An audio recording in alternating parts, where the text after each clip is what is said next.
everyone. We're back with another pod. Hi, you're listening to Deep Cut. I'm Wilson Lai. I'm Benjamin Yap. I'm Eli Sands. Each episode, we talk about 2 movies by one director, their most popular film, and a personal favorite chosen by one of us. We'll also talk about each director's life and career to bring in context that helps us view their movies as they want us to.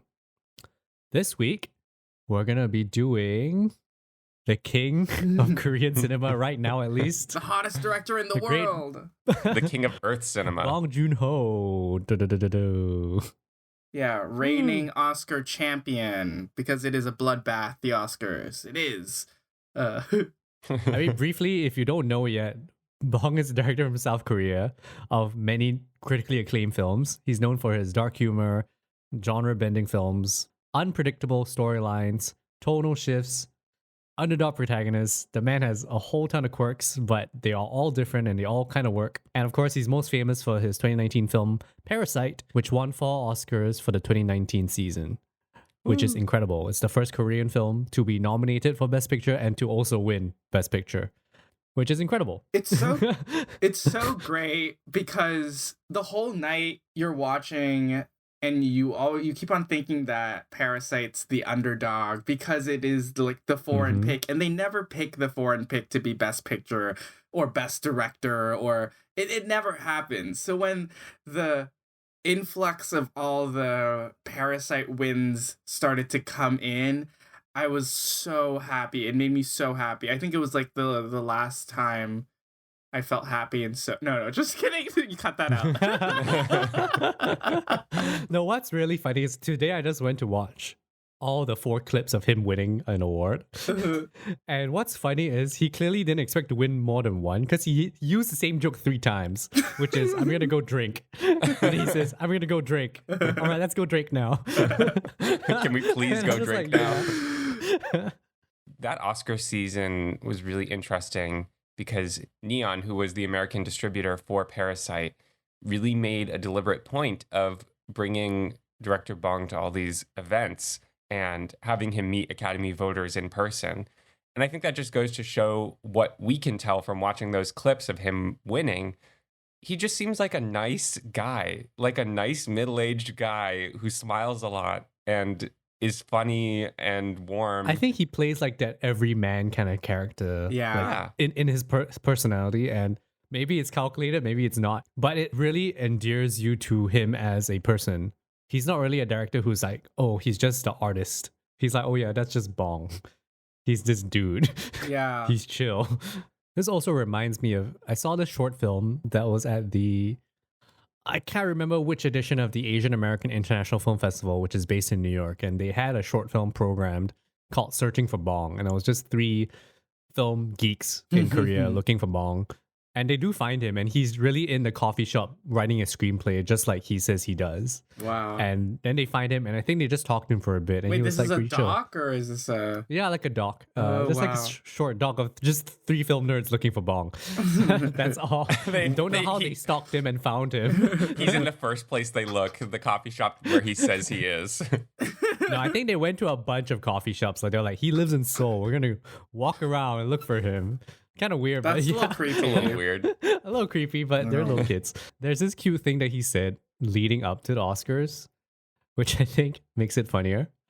Like when people are asking him about the pressure of the Oscars and like whether he thought he would win, he said, "The Oscars are not an international film festival. They're very local." Yep. Sick It's burn. not a big deal. Sick burn. Yeah. But I think it really paid off what Neon did. Having also sort of semi-participated in that Oscar season as an awards intern at a certain animation distribution company, it became very clear to me that so much of what makes an Oscar nominee or an Oscar winner is the money that is put into the campaigning of the film and also the strategies that these distribution companies use to get their film nominated or their film to win. And it speaks to not only the film, but it also speaks to how well Neon ran its campaign. Yeah. It's all about marketing. Yes, it is. Parasite's not a great movie. It's no, I'm kidding. I'm kidding. Okay, so as I was rewatching, I saw Parasite twice in theaters when it was in theaters in 2019. And then I was rewatching the other day and I put it on and I just instantly was able to sink into it so quickly. And normally I take notes when I'm watching movies for the podcast, and I plumb forgot to. Truly, I forgot to with Parasite. It's so immersive. Is it just like one of the best movies? It is really It's one of the best movies. So incredible. It's hard to take your eyes off it and be like, let me think about this in film analysis terms and clack, clack, clack, clack, clack. No, I'm just like, yeah, I'm going to watch this. Yeah. That's all I'm going to do. It really is crafted so meticulously to make you just want to sit up and pay attention. And Bong really just has you in the palm of his hand the entire runtime of the film. He plays the viewer so well. It is, and I've seen Parasite. This would have been my 4th or 5th time seeing this movie. And I just before we started recording, I did say that it might have been too many times. But for the most part, it was very enjoyable. I just like get really anxious when the long night happens, the rainy night starts, and I'm like, it's gonna happen, the ball's about to drop, and I got very scared this time, even though I knew what was gonna happen. Okay, maybe I should just jump in with some quick biographical information. Wait, we should say what the deep cut is. Oh, okay, hold on. So the companion to this today is that I've picked 2009's Mother as our deep cut pick. I don't want to get too much into why I picked it. I think I'll talk about it a little bit later as to why I picked Mother. Maybe you guys can try and theorize why I picked it, and then we can talk about that when we reach Mother. Maybe you guys can. You picked it so we would compare it to Darren Aronofsky's Mother with an exclamation point. Mother! Mother! All lowercase, so it's Mother. What's the better Mother, guys? I still love the Aronofsky Mother. Oh, come on. His classic 1903 film, Mother. Yeah, I'll talk about Mother when we get to that film. So, Bong Joon-ho was born in Daegu, South Korea on September 14th, 1969. In his childhood through his college years, South Korea was under the rule of a military dictatorship, which you see him reference in Memories of Murder, which is about a real-life incident that is set around that time. He moved to Seoul in 3rd grade, and I think he still lives there. And he grew up in a middle-class family. His father was a graphic designer and industrial designer, and also an art professor, and his mom was a full-time housewife. This South-North Korea divide has a place in his family because his maternal grandfather actually lived in North Korea, and the writings that he had were actually taboo subjects, or I wouldn't say banned, but I think reading his writings was not necessarily a great look or somehow. I didn't read too much into it. And in fact, his mother's sister or his aunt was also in North Korea. They had like a reunion kind of thing 40 years after they'd been separated. Wow. It was like this big televised thing where like lots of people were reunited many, many years down the road. He went to college in Yonsei University and he actually majored in sociology. Yonsei was the site of many student demonstrations during the South Korean democracy movement. Many of the students there were protesting every day. They were subjected to tear gas, and he has memories of the tear gas and the smell of it. He said that he wasn't really an activist himself, but what he did do was he would draw cartoons in the school newspaper which supported the protests that were happening. So he was really like growing up within this climate of social and political change within South Korea, which I think speaks to a lot of the themes of his films. After he graduated from Yonsei University, he went to the Korean Academy of Film Arts.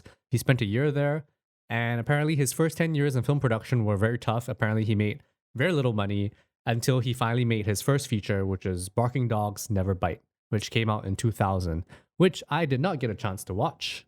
But let me just dive a little into each of his films, because he's made 7 feature films from Barking Dogs to Parasite, and there's a little bit to say about each of them.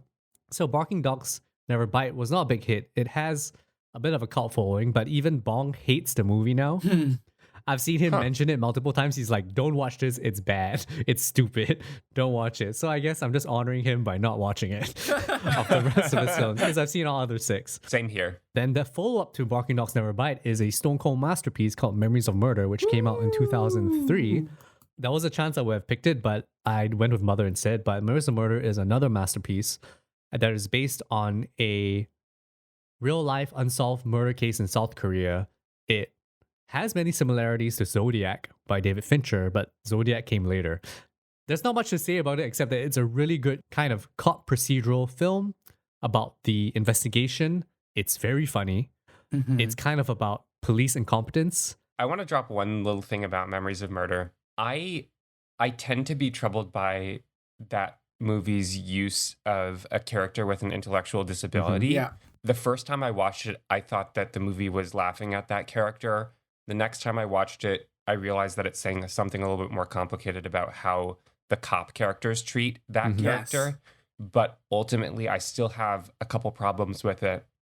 I'll come back to that subject when we talk about Mother. Yeah. Yeah. Interesting to compare the two and how they treat an intellectually disabled character. It shows you Bong is going for that kind of risky topics. He doesn't really shy away from trying that stuff. Yeah. I think you can make an argument both ways whether it's sensitive enough or not. He is right on the line for me sometimes. Yeah. But I think he enjoys being on that line. Exactly. That's like where he makes his best work, I feel like. Correct. Yeah. Yeah.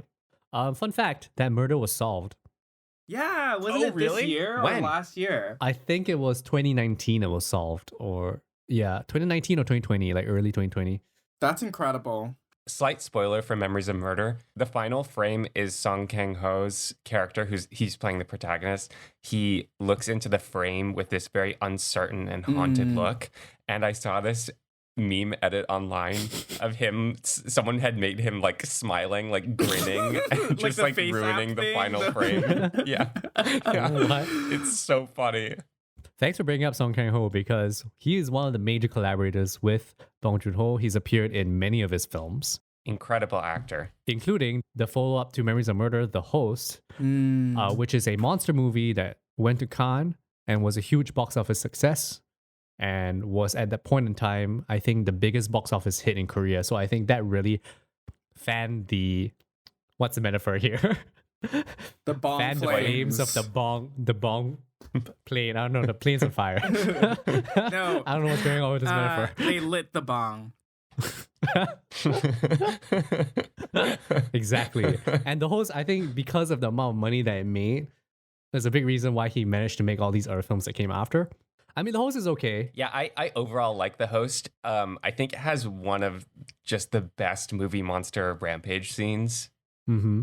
And that alone makes it great. Though I think there are parts of that I feel don't fully mesh. And I see hints of what he does later on and does make fully mesh in places like Parasite. I think its message is not as strong, but I think people still found a lot of meaning in its messaging. Right. Even though it's not Yeah. exactly that clear or strong. I haven't seen it, but It's still a good monster movie. isn't it sort of about the American involvement in South Korea? Mhm. Like the It's based on a military true involvement? thing that happened, which is that in the military base in South Korea, they were dumping chemicals and it was deforming the fish.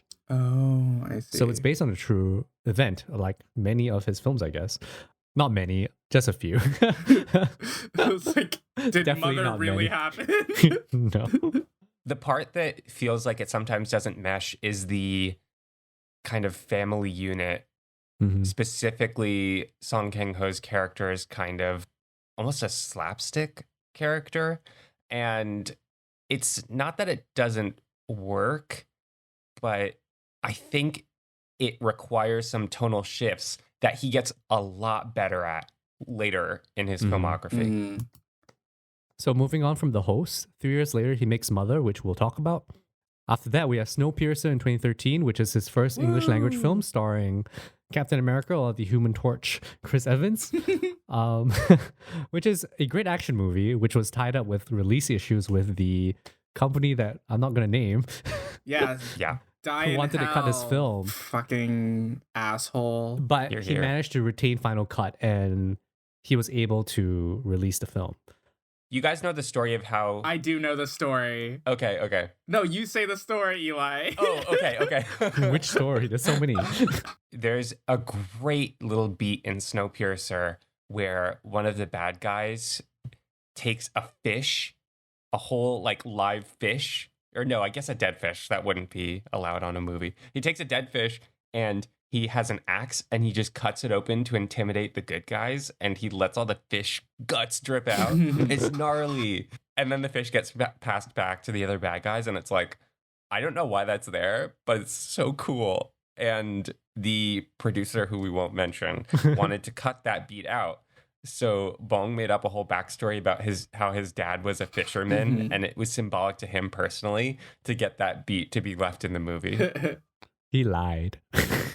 It's great. What and an it's worth it because that icon. beat's incredible. Yeah. The dude has such great king energy. He does. Like Really? everything about him. Yeah. It's like how Miyazaki sent a katana sword to Walt Disney Studios.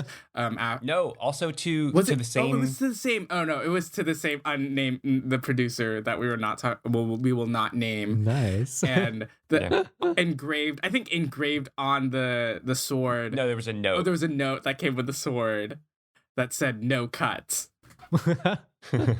Beautiful. I love Snowpiercer. Yeah, that I really movie, like Snowpiercer. Still haven't seen it.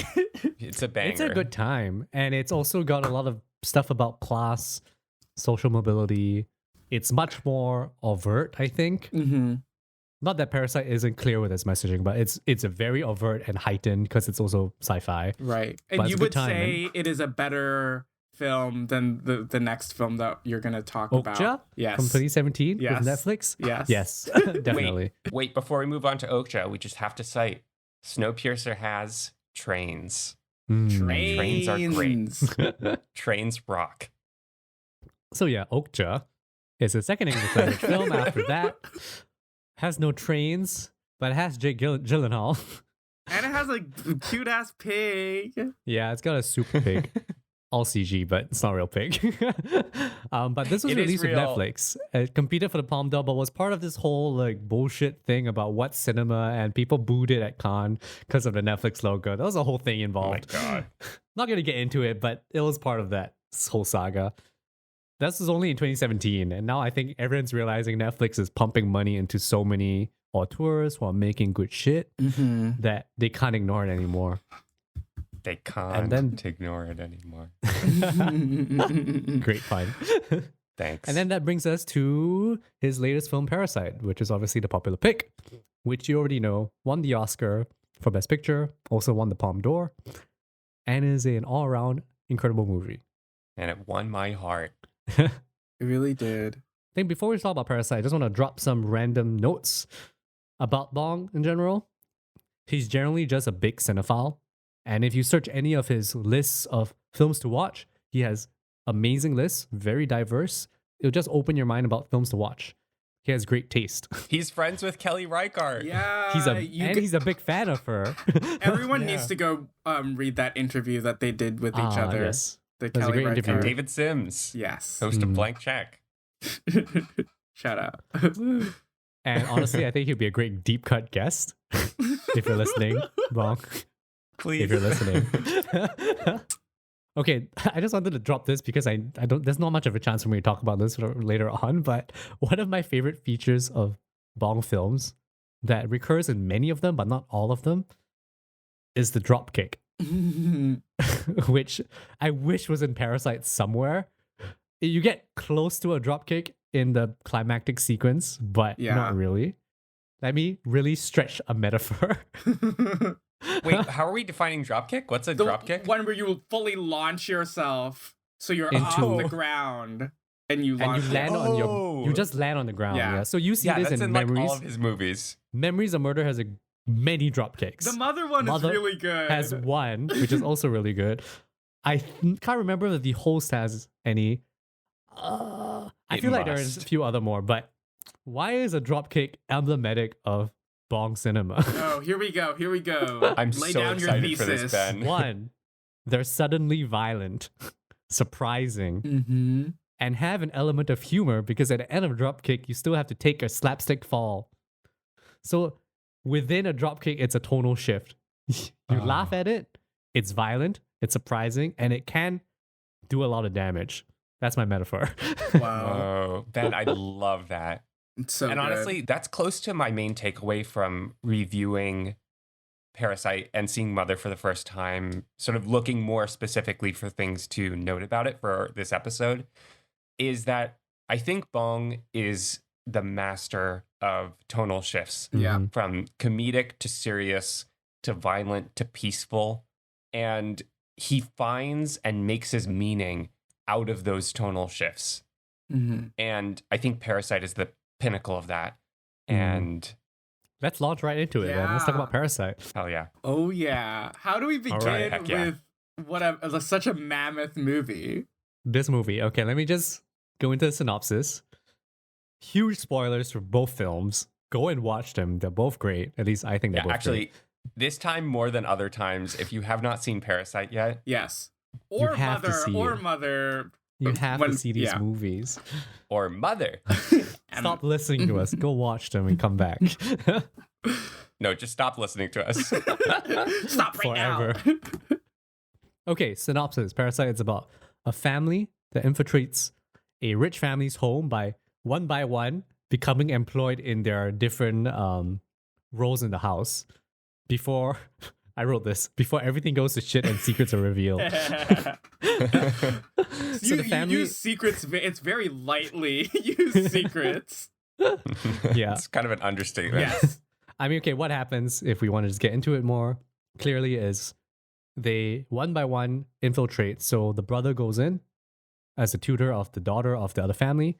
And what's interesting is that the two families in this film have the same makeup.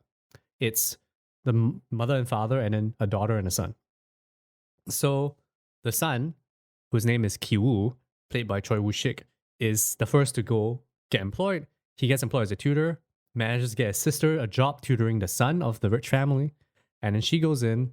Her name is Ki-jung, but she also goes by Jessica, and she tutors the youngest kid, and then she gets the dad a job to be a driver, and then at the end of this somewhat high sequence, they concoct a huge plan to replace the housekeeper who has been living there for the longest time with their mom to replace her. And then the secret that gets revealed is that the housekeeper's husband has been living in the bunker this entire time and has been locked in there. And then she comes in, and then the housekeeper and then the new family that has moved in realize these things about each other and are trying to sabotage their relationship with rich family.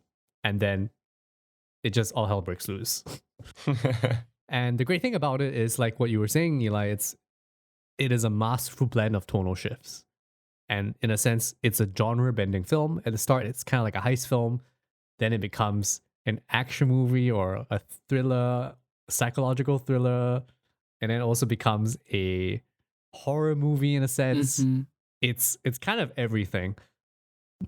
And one of the influences that he cites is Hitchcock, which I think this film and also Mother have a lot of shades of, which is the mystery and the reveals and also the suspense. Like he really Yes, loves a great so suspenseful true. flick. Yeah. So why don't the both of you just tell us what you liked about the movie?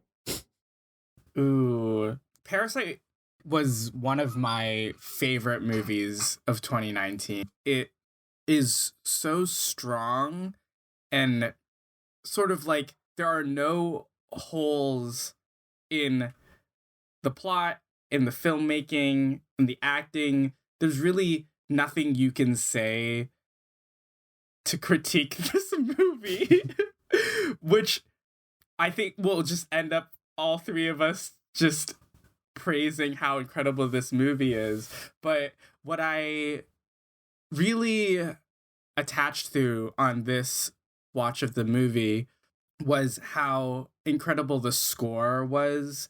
Jung Jae-il does the score, and I would say the movie runs through plot really fast.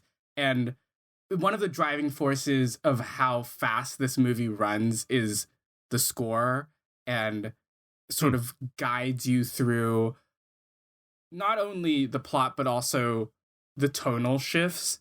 I think it's Yeah. just a really great score. And if you want to just think about that pivotal sequence towards the end of the first act when they're finally getting the mother in as the housekeeper, there's a theme on the score that continues throughout that 5-minute sequence and then sort of crescendos at the end with the slow motion of Mr. Kim squirting the ketchup onto the tissue and holding it up. And that moment is just pure cinema in both a visual and oral sense. It's incredible. Yeah, I'll get into other stuff later, but I did want to highlight the score because that's what really stood out to me on this watch. The plot is so tight in that every element that's set up has a payoff and it all just clicks. But the thing that is more than that to me is that there are plenty of movies that are tightly plotted, but this movie is an ideal balance of plot and character in that the two are one and the same. Every plot beat that happens is the result of a choice of one of the characters. The characters also are never dumb.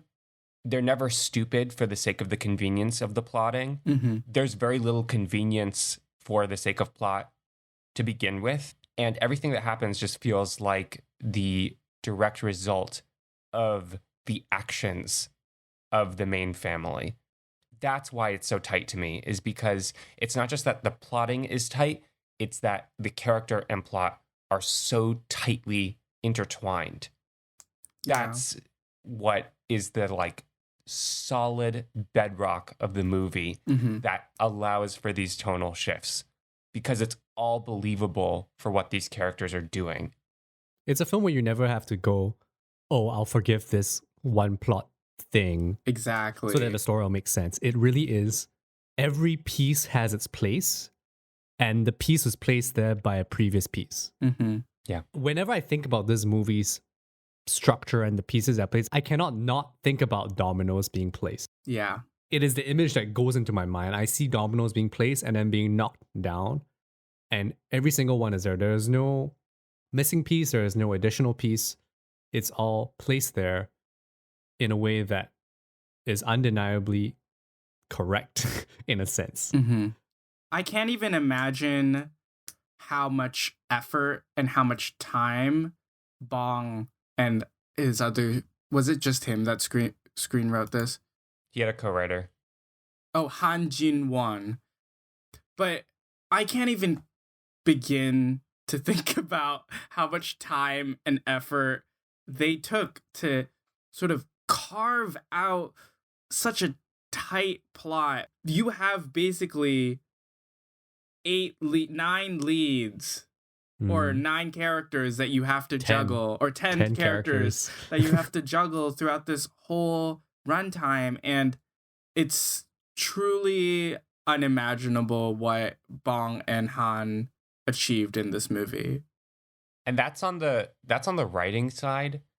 On the directing side, there is not a shot that feels out of place. Yeah. Everything is economic and none of it is distracting. It's all so immersive. It's the epitome of how you like storyboard to death a movie in the best way possible. But to life in this case. Yes. Storyboard to life. If our listeners didn't know, so Bong actually storyboarded every single shot in this film himself.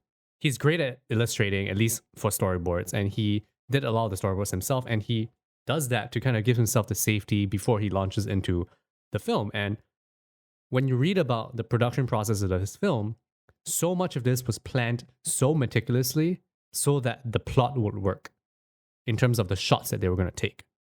So the house is also specifically designed so that certain motifs would work and certain scenes would work, because the house is not a real house. It's actually built between different sets. So the second floor is different from the first floor, and they built it so that they would connect all these things together.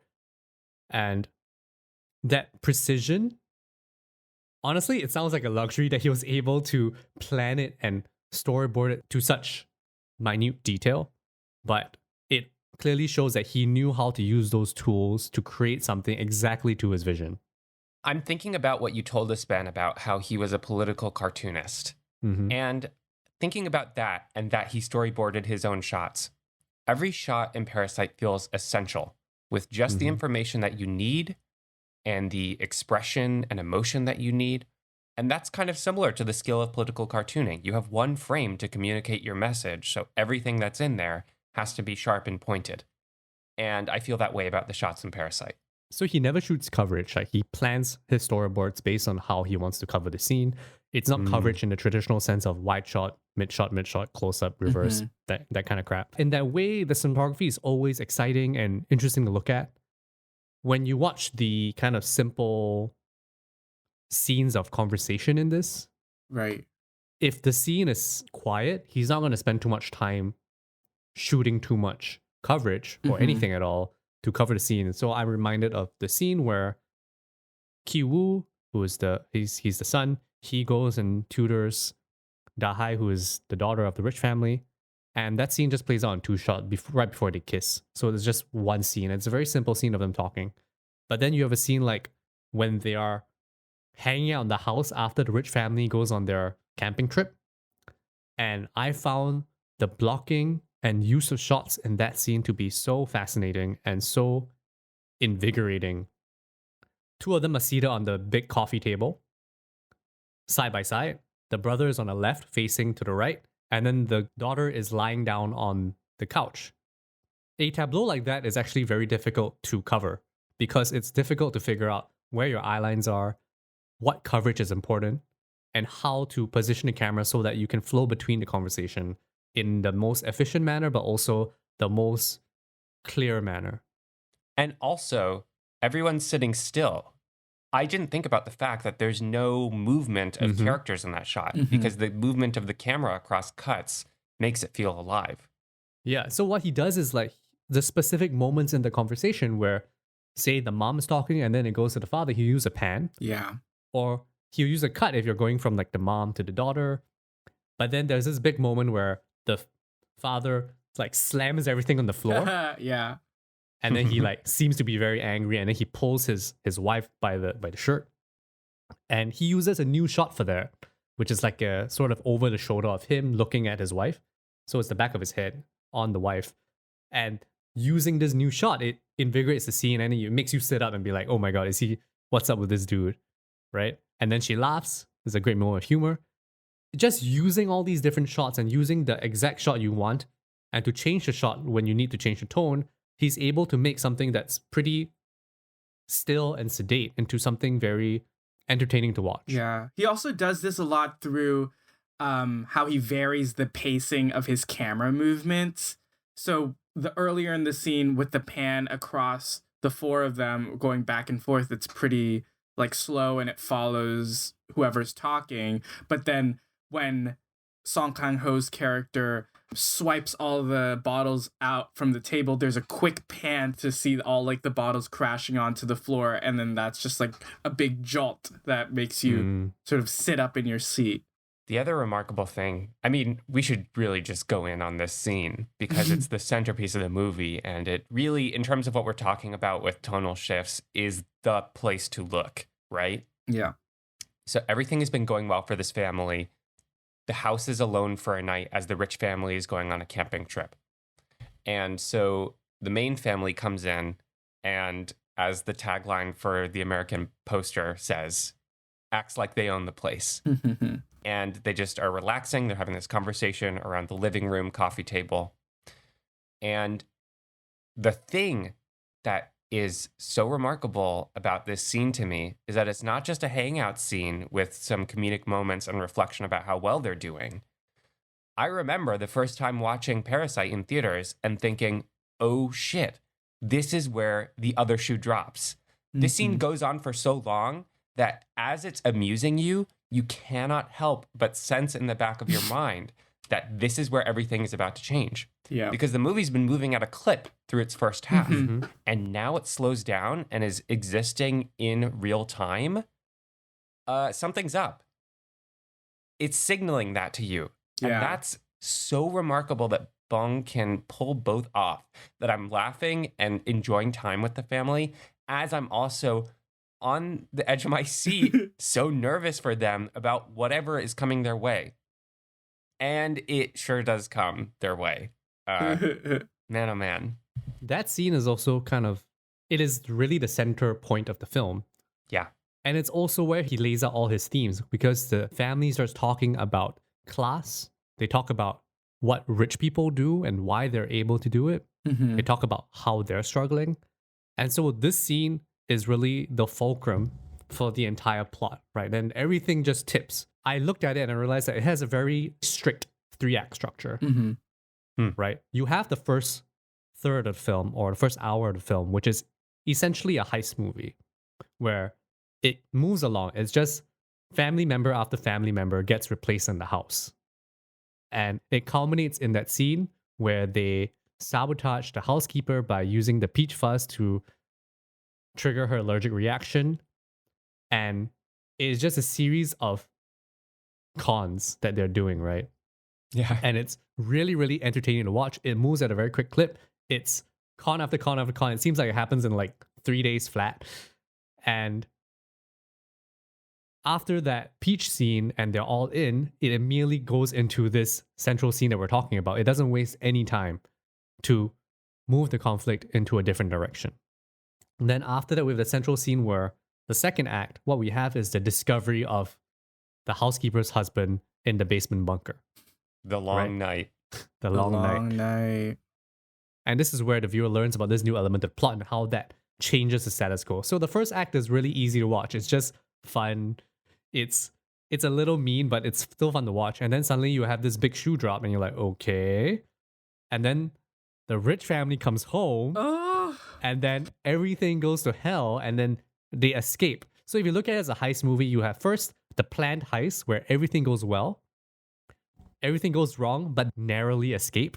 And then you move into the third act where they enter the house again, but then the conflict that was in the second act comes back, but the conflict now is not resolvable.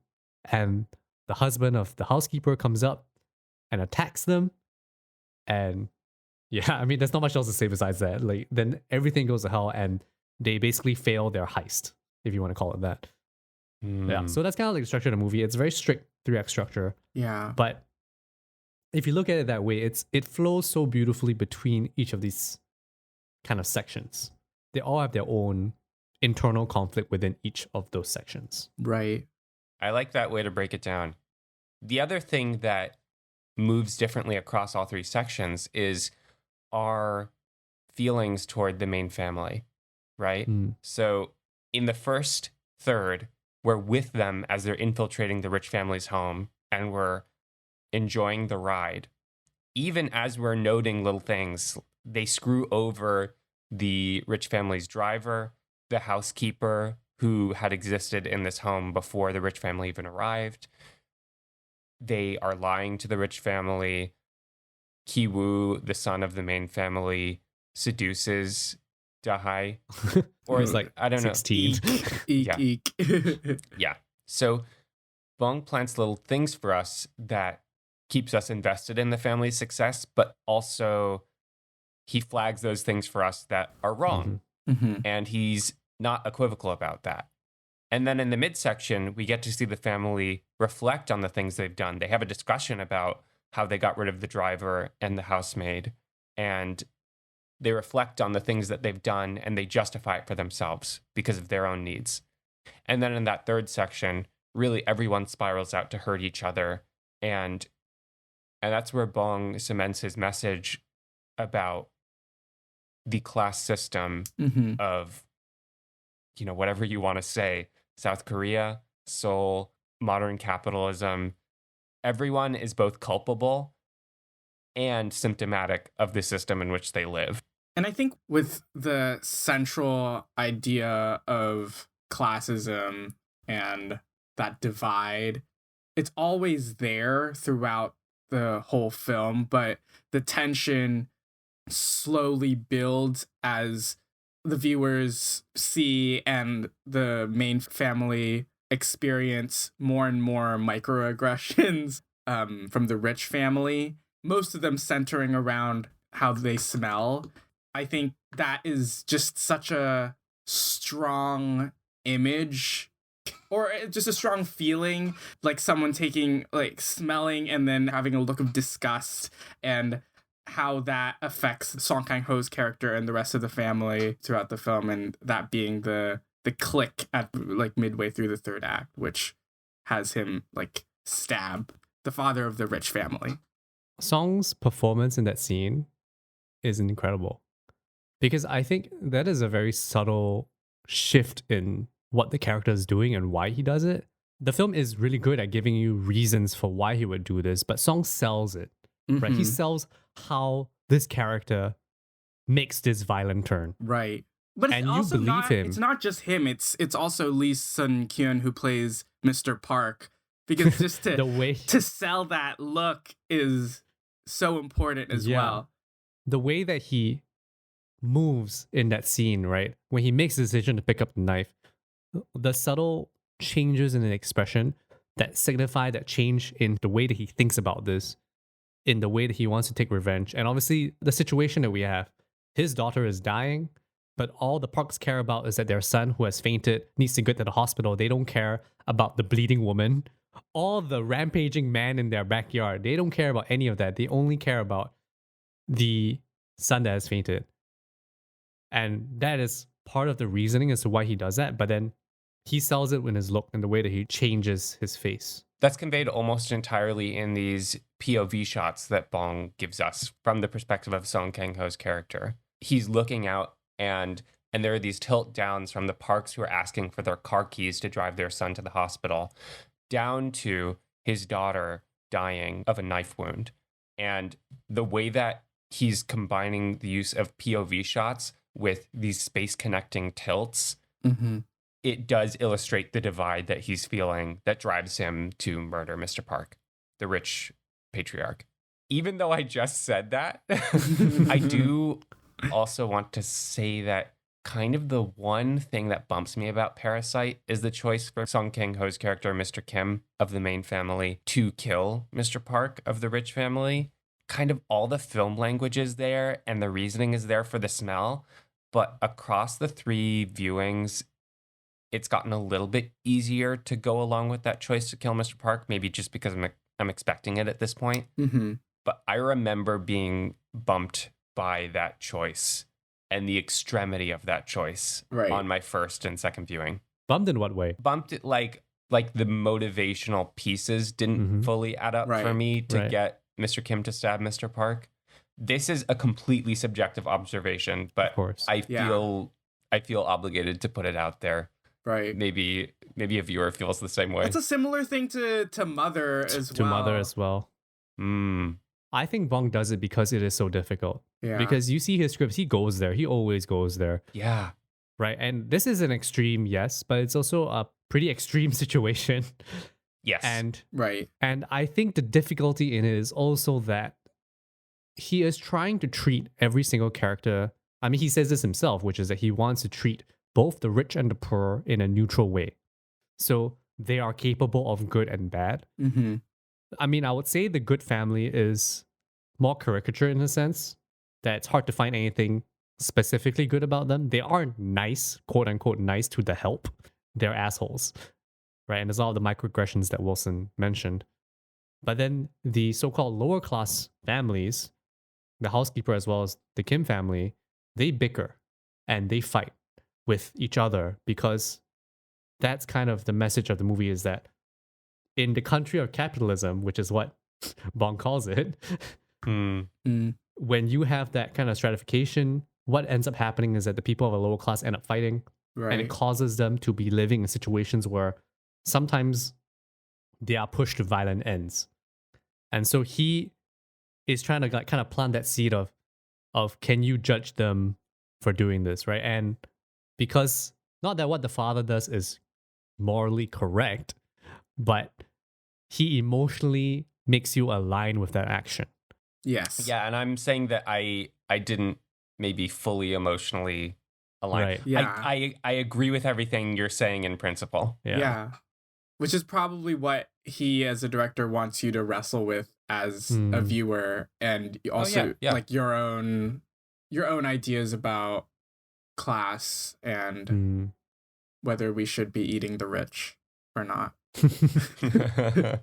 I think a thing that helped me on this third viewing to feel Mr. Kim's choice to kill Mr. Park is that earlier moment that Ben cited of Mr. Kim grabbing his wife by the shirt collar and swiping all the beer bottles off the table. He plays off that anger as a joke, but I kind of started to feel like it was genuine and he was genuinely feeling indignant in that moment at his wife insulting him and calling him a cockroach. And then he kind of plays it off as a joke. There's a little bit of obfuscation of what exactly Mr. Kim is feeling in that moment because the shot is placed behind his head.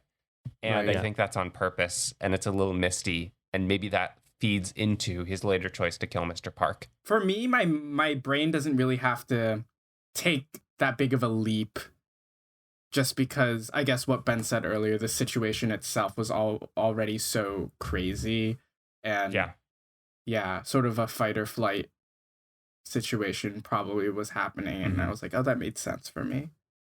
He spends a lot of time with Song's character in the hall that they are holding up in the car when the wife is, I think the first time that she notices the smell and she winds down the window and they focus on his face.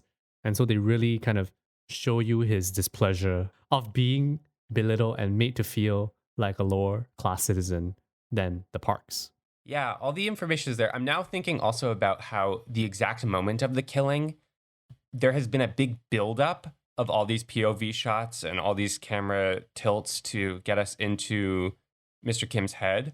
And in the exact moment of the killing, the camera is looking over the shoulder of Mr. Park as he's stabbed by Mr. Kim. And there's a kind of slow track to the right that the camera does on Mr. Kim. And that moment kind of happens more quickly. It's given a little bit less time. And we immediately go bird's eye view camera as Mr. Kim runs out of the compound. Great shot. What a beautiful shot, utilizing his shadow to fill up most of the frame. I like your observation, Wilson, about how maybe Bong wants us on Mr. Kim's page up until the moment of that killing and then gets us off of it. That bird's eye view is very objective. Yes. Even as the camera is moving with him as he flees the compound. So it's subjective in that sense because we're aligned with his movement. Right. It's a little bit of both. And Yes. I think what you're saying is correct, that Bong wants it to be both. Yes. We are both emotionally aligned and critically distant. Right. And the next time we get to see Mr. Kim is through the letter that he writes his son. And through that letter, you are already like emotionally aligned because he's basically just telling you how he's feeling. Yeah. It's the first time we're getting subjective voiceover. We have voiceover over the heist, but that's as characters are talking to each other. This is the first voiceover where characters are directly addressing us, Kiwoo specifically. So what do you guys think about the ending of this movie where you have a letter from a father, Mr. Kim, to a son, and then a reply from Kiwoo to his father? Okay, my immediate reaction is that when I think about it, I'm like, this is indulgent. It's 2 epilogues, right? Yes. But emotionally, I feel it's very generous to have that. I think it's the most emotionally potent section of the film. I was very moved by the son's line about the sister. And I don't know why, but the sister's death really got me emotionally. Even though she's not necessarily like this incredible angel that was killed, she's just a girl, right? But the way that he frames that sequence and the voiceover, that death and his reflection on death was very emotionally affecting. Yeah, I agree. It's the emotional impact of that ending has only increased for me across viewings. The wonderful thing about reviewing movies in general is that you get to spend the same time and the same actions over and over with these characters and get to know them better. And I definitely felt more burdened by this ending on the third viewing than I did on the first. And it was still effective on the first. Right. I really like the ending overall. a big deal is made out of metaphors in this movie. Yeah. And I think this is the moment when the central metaphor of the movie of the stratification of society being echoed in the layers of the house, when that whole construct moves into like transcendent metaphor territory. Mhm. And it's not so literal an ending. And it moves into the imagined territory of Kiwoo's mind and his plans for the future. Yeah. And when all of that comes crashing back down to reality and he's stuck in the basement in the same shot that he opened the movie with, Oh, it's what a but book now ending. without two members of his family, it really hurts. Yeah. Really, really hurts. I really like the fantasy sequence. Yeah, me too. I was thinking about, because earlier we were talking about how the first act of the film sort of occurs over maybe a few months of them planning out this infiltration of the house, and then the second to third act sort of takes place over 2 days, and then how this whole epilogue, you could say, occurs over years, and how Bong is able to compress that time into that short epilogue really hit me emotionally, and just Kiwoo's wish to transcend his class and to finally buy the house where his father was living in, just so they can reunite as a family. Just boiling that down and like the years of work down into just lines of narration and imagery from Kiwoo's mind was so emotionally impactful for me. I really liked how he shot that fantasy sequence because he does it in a very, the best way to say this is that it's a very normal way of shooting it, as if it actually happened. And as I was watching it, I forgot the final frame from the first time I watched it. And I truly wanted to believe that it happened. Yeah. I always think the final frame is that wide shot of the garden. When the mom walks towards. Yeah. And I was like, oh, okay. I just wanted to believe it. And then he just was like, snap back to reality. That shit is a fantasy. It's the ultimate cost of the actions of the movie. It's the dissolution of the Kim family and destruction of the Kim family. Yeah. Yeah. I think with this movie, it's really just, you pick any scene, you break down that scene, and you'll see how to make a movie well. That's kind of how I feel about this film. Like how to place the camera, what to do with your actors, what to do with music. Yeah. How to write the scene. On how to it's make really a masterclass. a movie. Let's move on to Mother. Oh my god. Mother. Mother. Give me back my baby. Different mother. Could be the same mother. I don't know. Close enough. Okay, let's move on to Mother. Hold on, let me think. How do I start this? This is a story all about how my life got flip-flopped upside down. I was a mother and I had a son, and there was a lot of sexual tension. Fantastic. That's so good. That's so good. Okay, Mother. What's Mother about? Mother is about a mother who is unnamed, whose intellectually disabled son is accused of the murder of a young girl, and she tries to absolve him by finding the true killer of the girl. But spoiler alert, plot twist, he is the killer. I screamed so. What the? Which results in her also killing somebody else. And yeah, the behind the scenes thing you should know about this film is that Bong wrote this movie for the actress who plays the mother. Oh. She is Kim Hae-ja, and she is very famous in Korea because she has a 40, 50 plus year career in Korean television and a little bit in film. And she, I think, probably plays in a some kind of long running soap opera type kind of deal where she plays a mother character who's very warm, very nice, and they call her the national mother because she is famous for playing the archetypal mother character. And Bong wrote this film to explore the darker side of Kim Hae-ja. My brain is working overtime to get to like a national treasure, national mother joke. I'm going to steal the Declaration of Murder. But you don't know how happy that made me. How much more that made me love this movie. Wow. Movies that do interesting things with casting and using their actors' careers to make meaning, love it. I can't imagine being Korean and having to deal with that dissonance of having seen Kim Hae-ja as a nice mom character and then watching her in this and being like, what the fuck? I kind of want to dive in and talk about my very convoluted approach to this movie. And I'll explain what I mean by that. So, if you were a coming-of-age cinephile in the year of our Lord 2014, you watched every frame of Painting. Yes. So, at that point in 2014, I watched every frame of Painting's video essay on Mother. It's an excellent essay by Tony Zhou and Taylor Ramos, and they talk about how Bong uses profile shots and telephoto shots. It's great. Very observant. Very important for a young Eli, those video essays. The things, though, that he spoils about the movie are just that the son commits the murder, and, you know, he pairs that information with the son being apparently intellectually disabled.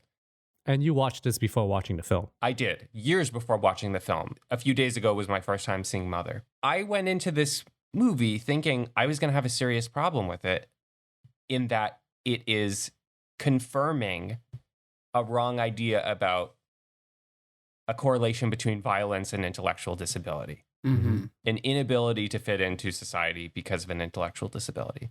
So for the first half of the movie, I was really uncomfortable and unhappy knowing where the movie was going to be going. Until halfway through the movie, when Bong reveals that Do-jun is not intellectually disabled from birth, but that he is experiencing a form of PTSD from how his mother, out of desperation from poverty, tried to kill them both. So it becomes more about this cycle of violence that she plants a seed in him, and it grows into this murder that he commits. And furthermore, another thing that the video essay doesn't reveal is that the mother's final heinous action is that she ends up pinning this crime on a young man with Down syndrome. So the movie is really purposeful about how it's talking about intellectual disabilities and how people with intellectual disabilities are taken advantage of.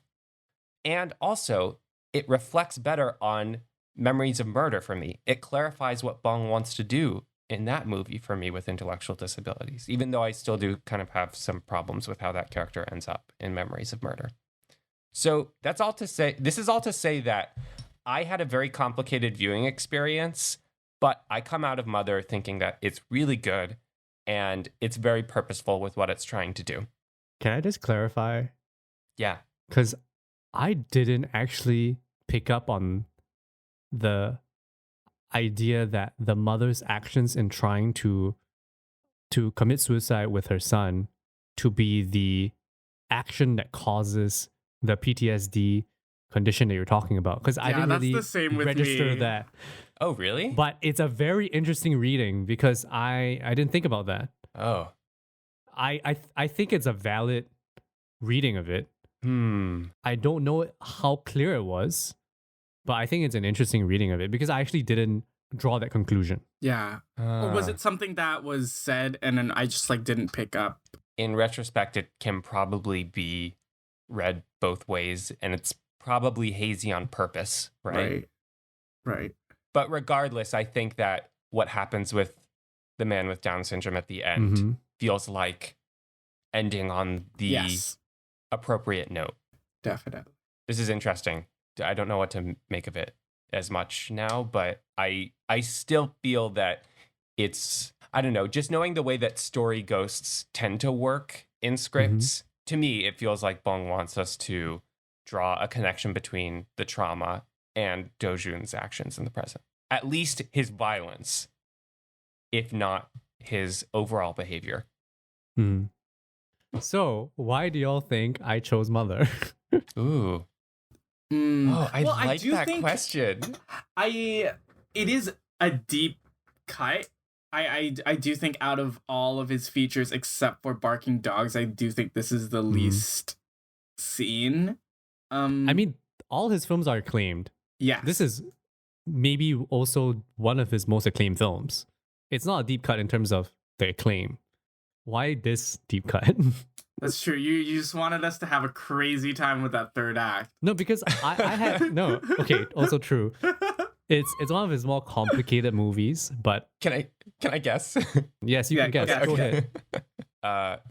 Blunt head trauma murders. You really hear it. Bonk, Oh my go to gosh. horny jail. The movie. It's funny how there are some of these small like similarities that I didn't think about when I picked it, like the use of rock as a weapon. The use of rock as And also the weapon. fact that actually Mother also has a black and white version. Oh, really? But obviously that's not the That's reason. not the reason. Mad Yeah. Mother, Fury Road. Mhm. All the things that I could guess kind of feel too small. Like it. The reason I can tell you is because Mother feels different compared to the rest of his films, excluding Barking Dogs. Ah. Feels a Go little on. different in a specific way. If that helps you guess, if not, I'll just tell you. Oh, I see. Okay. Would you say that it's more kind of grounded? Or does it break Nope. that emotional alignment you have with the main character? Nope, he does that with other films as well. I would say, like I would say, you can argue Parasite a little bit. Different. Female Different. protagonist. Oh no, that happens in Okja. This is the only one without a giant CGI pig. I'll just tell y'all. So the specific reason that I picked a Mother is that compared to the rest of his films, it is much more of a character study than the rest of them. Like a solo character study. Yeah. Because I find that the rest of his films, it's not a crazy big reason, but it's because the rest of his films, you look at Parasite, he uses the family unit as a character. Mm-hmm. You look at Snowpiercer, you have a group of people. You look at Memories of Murder, you have a group Choo-choo. of cops. You look at Okja, you have a group of Pigs. I don't know what you call them. No. I mean, You that's have the girl, but Antifa. she that's a team. Sorry. Yeah, group of Antifa. It's the Impossible Company.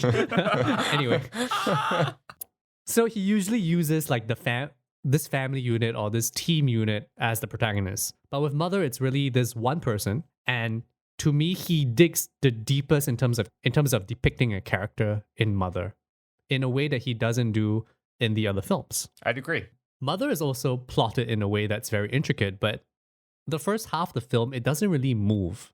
The first half of the film is texture, characterization, and that is what I find is most unique about Mother. It really is this character study of this character that Bong wanted to Yeah. undermine and subvert Kim Hae-ja's star personality. That first half is also set up that you don't realize it's set up. Yeah. And it's such a piercing character study, and it's like of such a complex character, but I would say personally at the end of it, I completely understand all of her actions. Yeah, I agree. I understand her actions. She does it out of love, out of guilt, Yeah. out of guilt for her son. He And she kind ends of up ruining that love. Yeah. he like perverts the idea of unconditional mother's love. Yeah. It's maybe the most fucked up that Bong has ever gone. Yeah. That's what I think. love though. That's why I love this movie. He's asking, should there be unconditional love? Mhm. Yeah. And kind of And- answering no. No. Or maybe no. All you no. need Yeah. to fix it is just this acupuncture point on your thigh, and Yeah. All We're the good. world's- Just a clean it's- memory wipe. yeah, exactly. And we dancing. Oh, I think this is probably my favorite Bong like ending shot. Is The that opening shot also. the opening shot? Oh as well. man. That's I think- repeated. Like the Yeah. same when she leaves the house after she kills the guy, she's just walking through the field. The first time I watched Mother was in 2015, so it's been 6 years since I've seen it, and of course I knew the twist, which is that he did it, but I forgot that she murders this other guy. And I didn't remember what this dancing scene was supposed to do. And I was like, this is so weird. Like, you begin your scene with this woman with a blank expression dancing in a field, and you have no idea, no context as to how to interpret it. And then you realize what it's connected to. The way that it calls back to the opening after she murders the guy really sends a punch to you back in the past. Yeah. Is what it feels like. Yeah, I think it asks you to reconsider this character, but because it's so confusing of an action to begin with, it's like, did you ever really know her? Do you really know her now? Like, Right. I get what you're saying, Wilson, about you understand her motivations and her actions now. Yes. And yes, I understand each choice she makes. But I think that the challenge of this movie is it's asking you to say, no, I don't really know her. I was thinking about this, and from reading some of the interviews with Bong, I realized the thing that's interesting about the mother character is it's not that I don't understand her, but you realize at the end of the film that even though you understand why she does things, you realize that she does it because she thinks she knows her son, but she doesn't.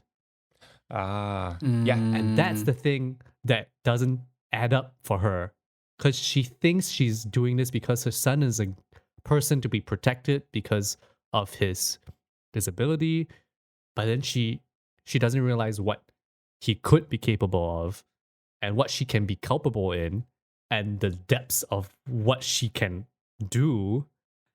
So she kind of lacks this self-awareness and awareness of her son that is very interesting. Mhm. Okay, I think the last thing that you said is key there.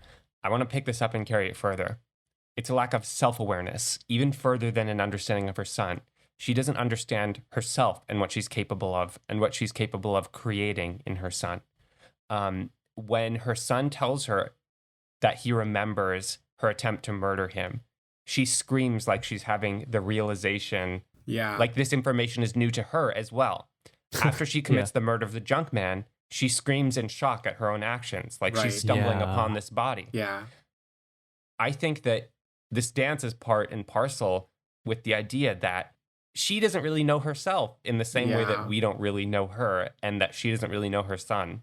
And her son doesn't even really know her, maybe. There's so many veils and layers of distance and fog.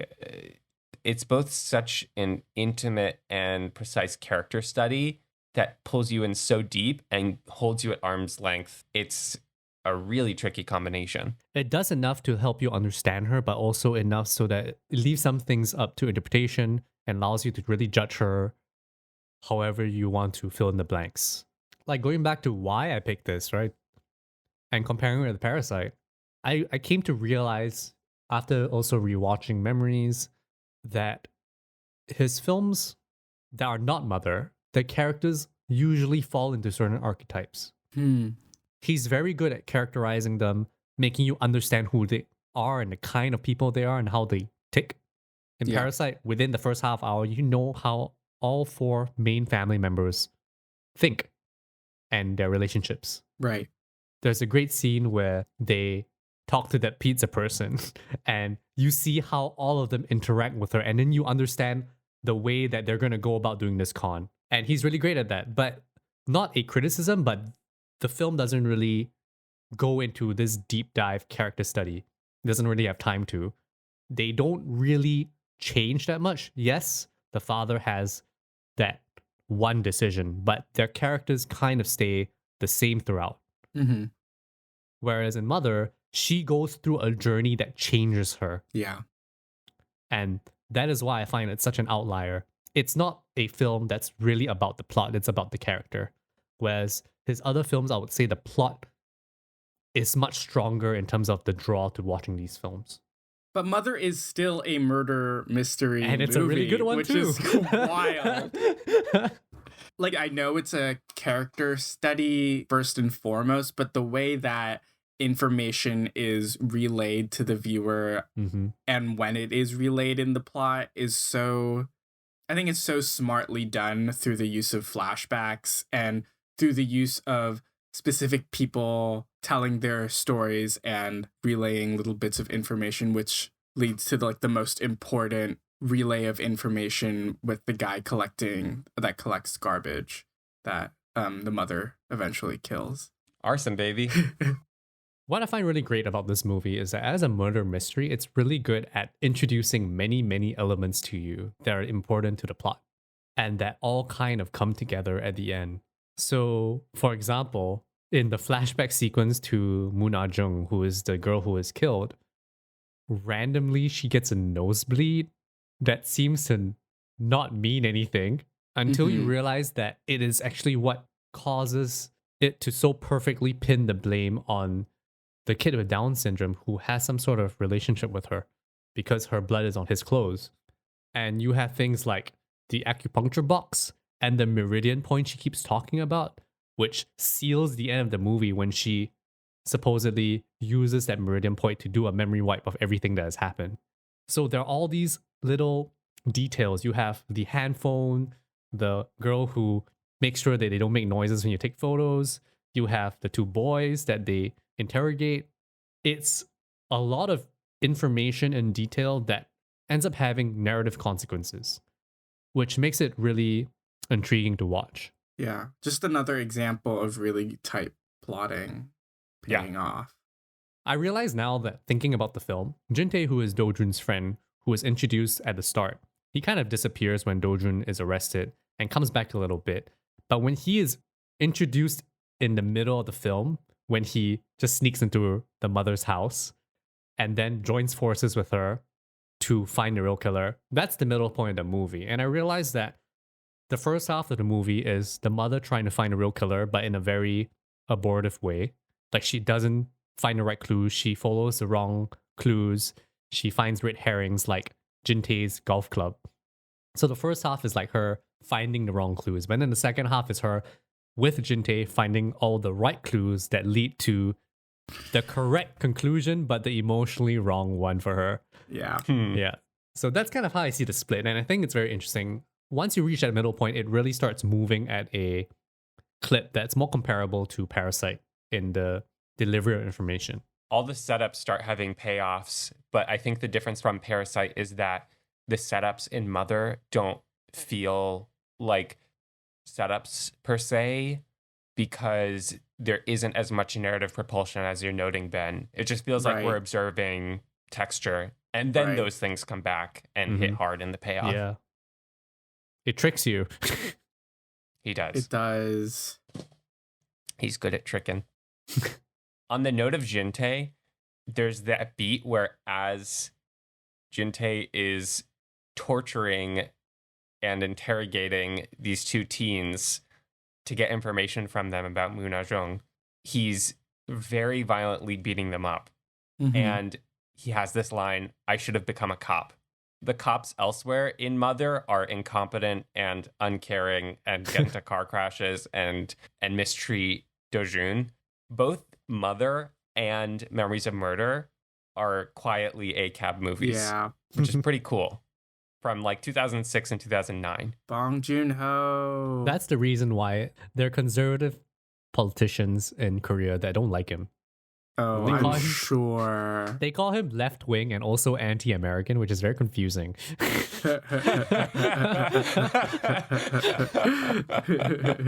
Oh, that's good. But maybe it kind of makes sense. The kind of shitty cop character that he portrays, I think, is something that is understood in South Korea. And I think I wouldn't say he's playing it up. Okay. I don't have first-hand experience, but it sounds like this is based on some sort of reality, at least. Yeah. Yeah. Well, ACAB all around the world. Yeah. Agreed.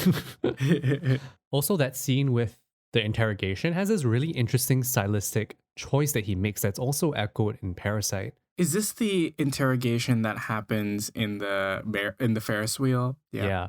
Where he's punching that one dude and then he talks about Ah-jung, and then it tilts down and she's there in the Ferris wheel with them. It's like this dream sequence. Yeah. And that was really interesting. He does that as well in Parasite with the cake. The birthday cake. Yeah. Yeah.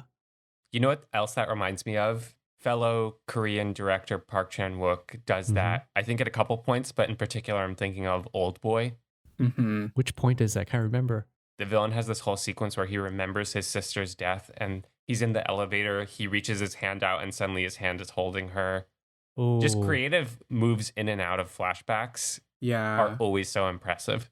Yeah, another very like impactful editing choice to flashback is right after the mother kills the guy. It has like a really quick cut to Do-jun right after he kills Moon Ah-jung, and sort of like linking both of them like in the moments right after they like committed these unspeakable like acts of murder or acts of killing someone else, and then her the fallout from that, with her being very similar to the way that he reacted to after he killed Moon Ah-jung, where he like sort of like, I don't know what better way to say than like his brain sort of like malfunctions after that, where he like keeps on taking out the flip phone. That was an interesting choice. Yeah, what an interesting like physical acting choice. mm-hmm.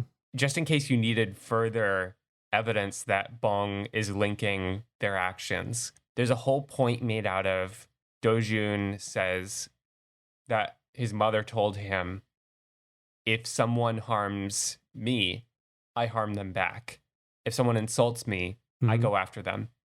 And I think that's important because Moon Ah-jung throws this brick at Mhm. Do-jun, and Do-jun retaliates in turn by throwing the brick back, and that ends up killing her. Yeah.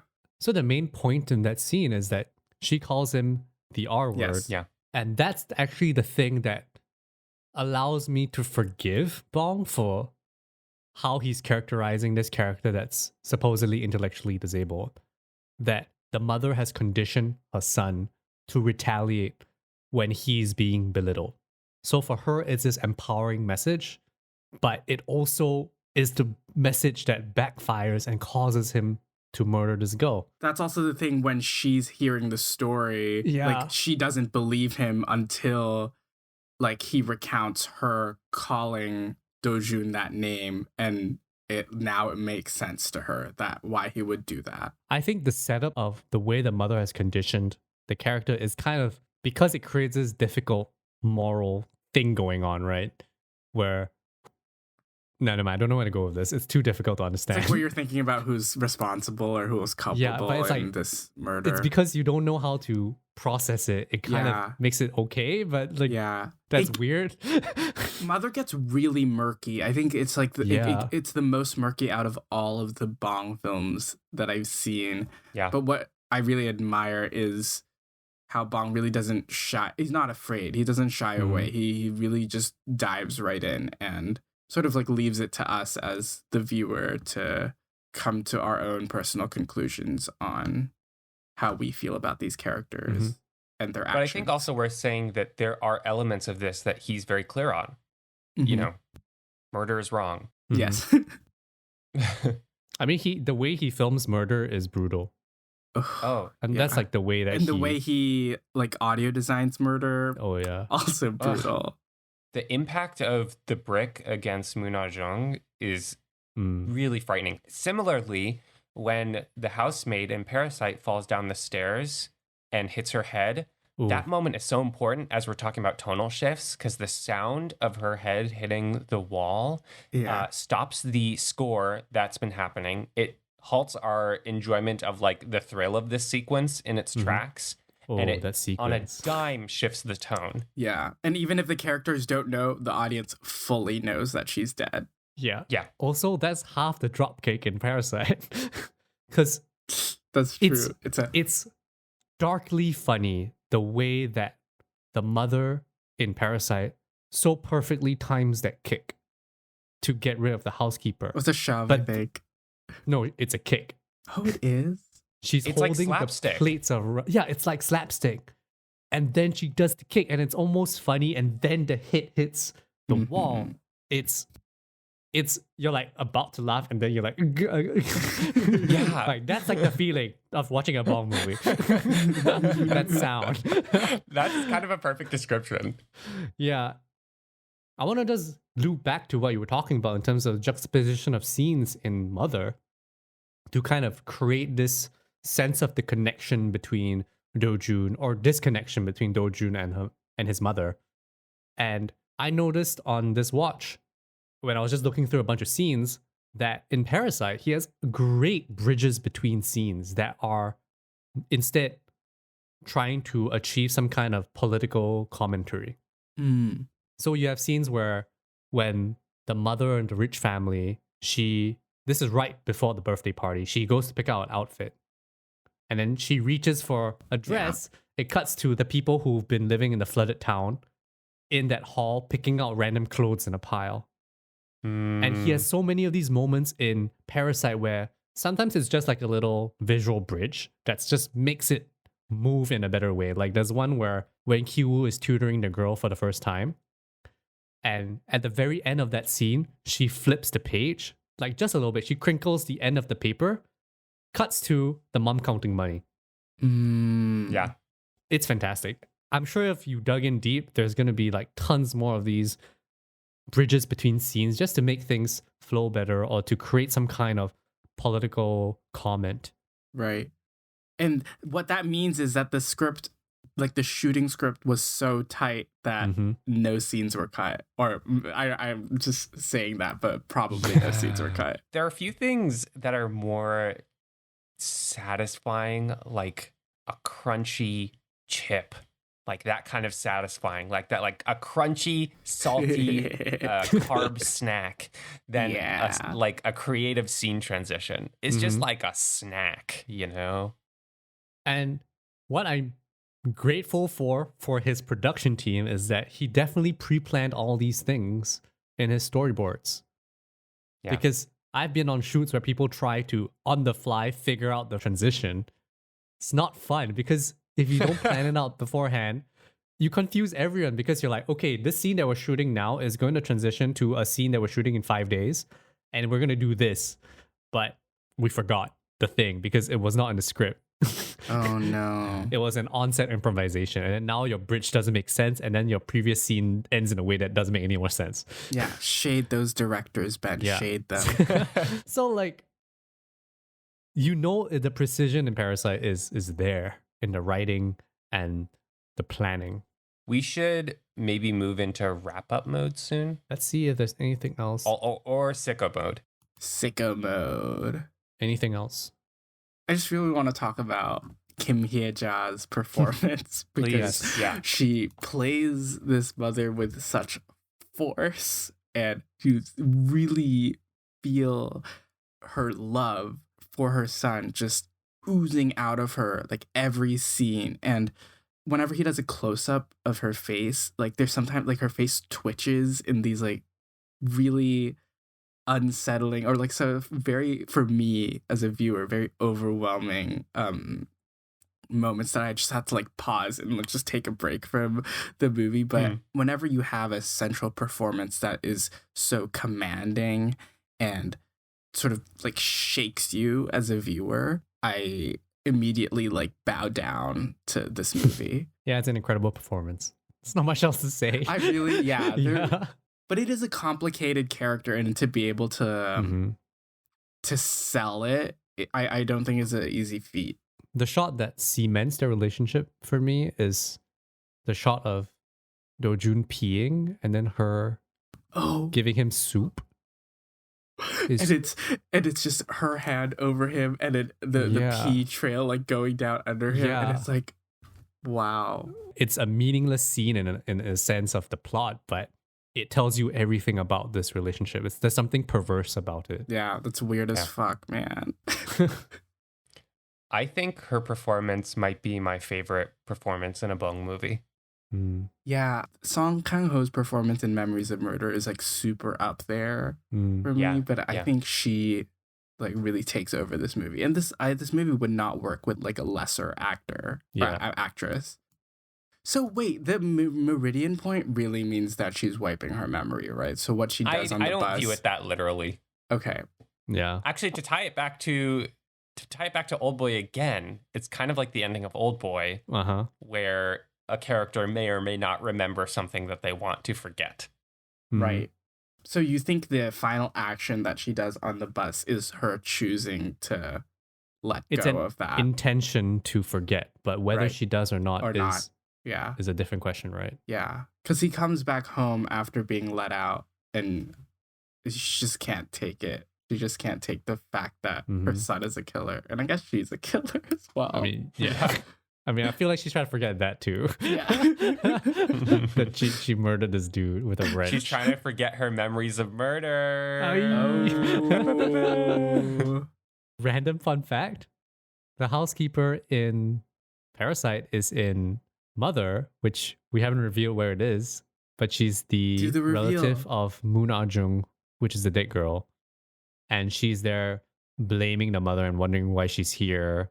But another fun fact: the housekeeper, played by Lee Jong-un, also voices the pig in Okja, or rather Okja.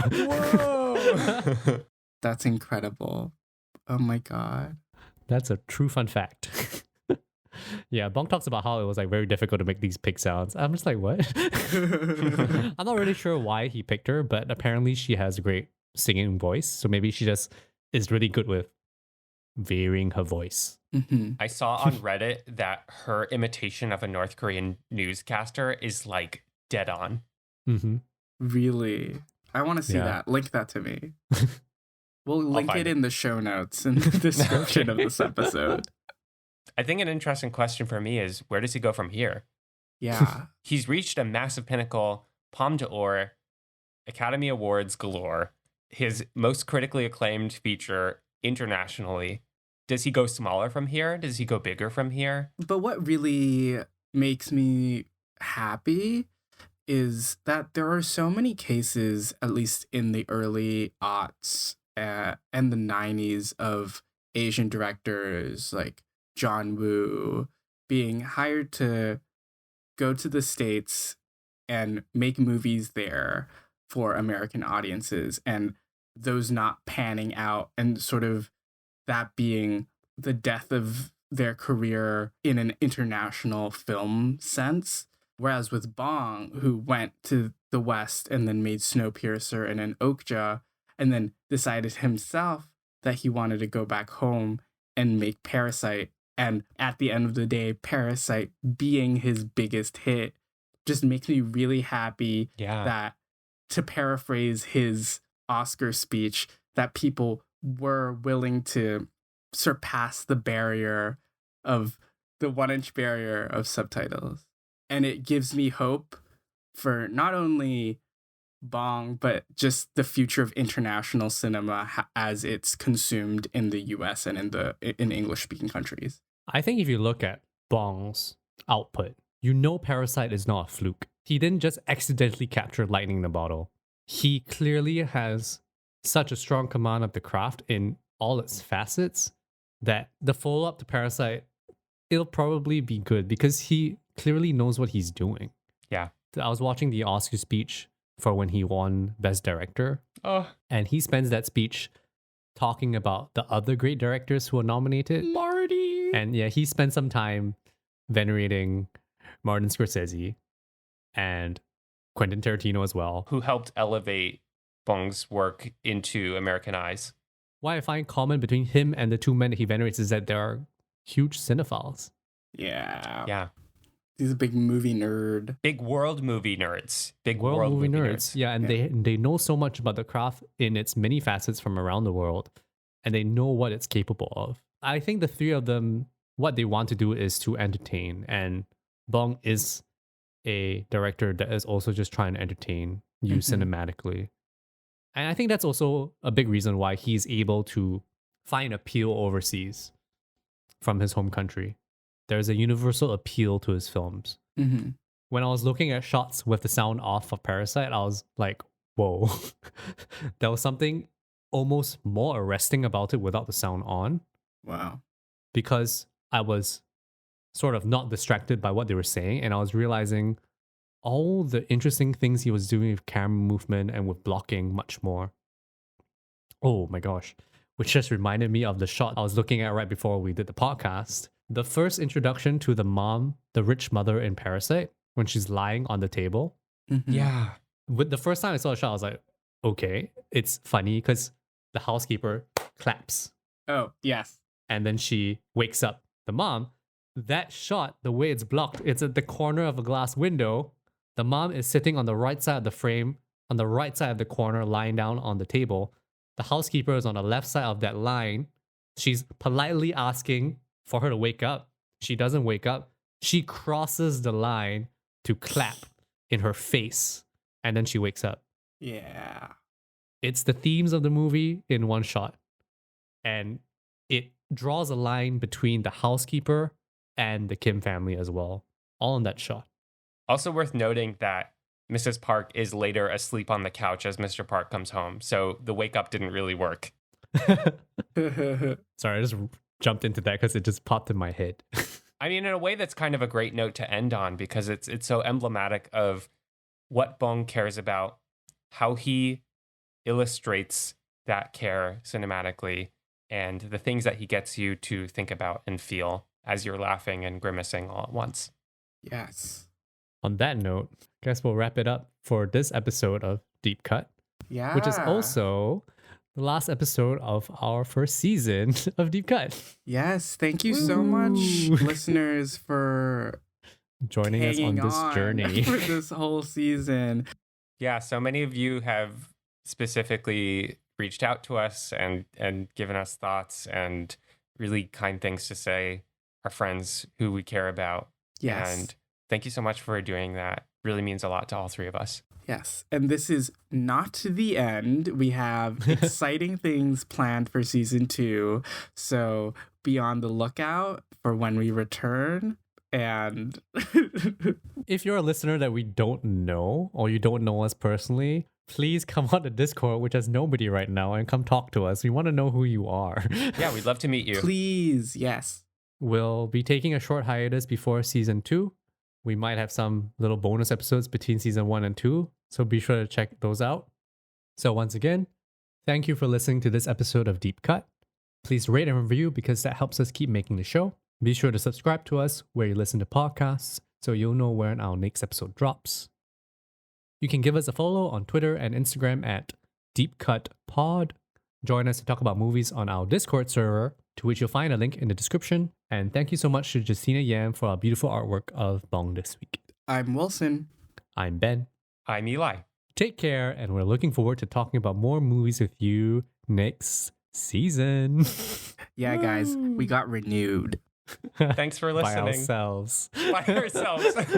Renewed is short for recording in the nude. Too Deep, Too Cut, season 2. And it's just sequels, Tokyo Drift. Shrek the Fourth. Okay. Slates? Yes. Wilson and Slate. Ben and Slate. Eli and Slate.